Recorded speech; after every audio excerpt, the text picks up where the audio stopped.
Hello everyone, তোমরা সবাই কেমন আছো? আশা করি অনেক ভালো আছো ঈশ্বরের আশীর্বাদে। আর তোমাদের ভালো আসতে আমিও অনেক ভালো আছি। আজকে ছিল আমার স্বর্ণা পাপার চূড়াকরণ।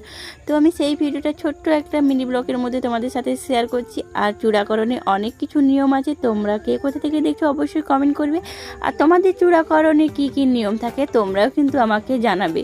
তো আমারও শুধু জানার আগ্রহ থাকে যে কোন দেশে কীরকমের নিয়ম আছে সেটা জানার জন্য। তো এখানে নাপিত কাকু চলে এসেছে স্বর্ণা পাপার চুল কাটার জন্য। দেখছো, চূড়াকরণের কিন্তু অনেক রকমের তালিকা থাকে।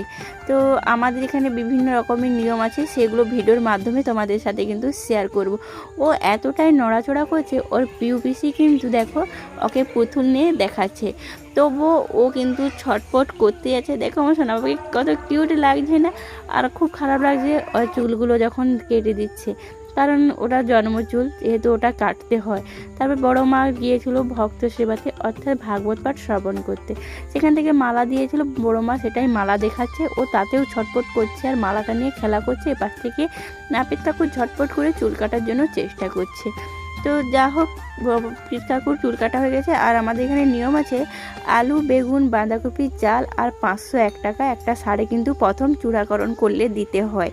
তোমাদের ওখানে কি নিয়ম আছে অবশ্যই কমেন্ট করবে। আরও নিয়ম আছে আমাদের, যে সমস্ত চুলগুলো নিয়ে কলা পাতার যে ডগ হয় তাকে কিন্তু সমস্ত চুল কিন্তু ওই ডকের পাতাতে রেখে দিতে হবে। রেখে দেওয়ার পরে পচা ডোবাতে, ওটা কিন্তু কালো কুচকুচে ভাত যেখানে থাকে সেই পচা ডোবাতে কিন্তু আমাদের নিয়ম ওখানে কিন্তু রাখতে হয়। তাই এখানে মা রেখে দিয়েছে সোনাপাপার চুল, এটা কিন্তু মায়েরা কেউ হাত দিবে না। তারপরে কেশুতি পাতা নিয়ে এসেছিল বড় মা। আমাদের এখানে নিয়ম হচ্ছে চুল কাটার পরে কেশুতি পাতার রস কিন্তু ভালো করে এখানে মাথায় দিতে হয়।